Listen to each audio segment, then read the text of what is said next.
বিশ্বের অন্যতম শীর্ষ গ্লোবাল ইলেকট্রনিক্স ব্র্যান্ড হয়ে ওঠার লক্ষ্য নিয়ে আন্তর্জাতিক বাজারে এগিয়ে যাচ্ছে পুঁজিবাজারে তালিকাভুক্ত tech giant Walton hi-tech industries PLC.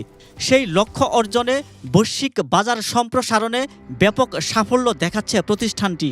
প্রতিনিয়ত ইউরোপ, আমেরিকা, এশিয়া, মধ্যপ্রাচ্য ও আফ্রিকার নতুন নতুন দেশে নিজস্ব ব্র্যান্ড বিজনেস সম্প্রসারণ করে চলেছে পুঁজিবাজারের তালিকাভুক্ত অন্যতম শীর্ষ এই প্রতিষ্ঠান। এরই ধারাবাহিকতায় 2024-25 অর্থ বছরে নতুন 7টি দেশে সম্প্রসারিত হয়েছে ওয়ালটনের brand business. Walton Global Business শাখার সূত্র মতে গত অর্থবছরে ওয়ালটনের ব্র্যান্ড বিজনেস সম্প্রসারণকৃত দেশের তালিকায় রয়েছে উত্তর ও মধ্য আমেরিকায় অবস্থিত ক্যারিবিয়ান দ্বীপ বার্বাডোস, ওশেনিয়া অঞ্চলের দ্বীপ রাষ্ট্র ফিজি ও ভানুয়াতু, আফ্রিকা মহাদেশের ক্যামেরুন ও ক্যাপ ভার্ড এবং এশিয়ার শ্রীলঙ্কা ও সিঙ্গাপুর। উল্লেখ্য, fridge, AC, TV, washing machine, compressor, fan সহ অন্যান্য ইলেকট্রনিক্স ও হোম অ্যাপ্লায়েন্স পণ্য সামগ্রী রপ্তানিকারক শীর্ষ প্রতিষ্ঠান ওয়ালটন।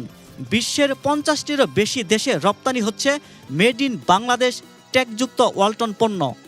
বাংলাদেশে ওয়ালটন পণ্য ক্রেতা চাহিদার শীর্ষে রয়েছে, যার ফলে পুঁজিবাজারে বিনিয়োগকারীদের কাছে ওয়ালটন আস্থার প্রতীক হয়ে উঠেছে।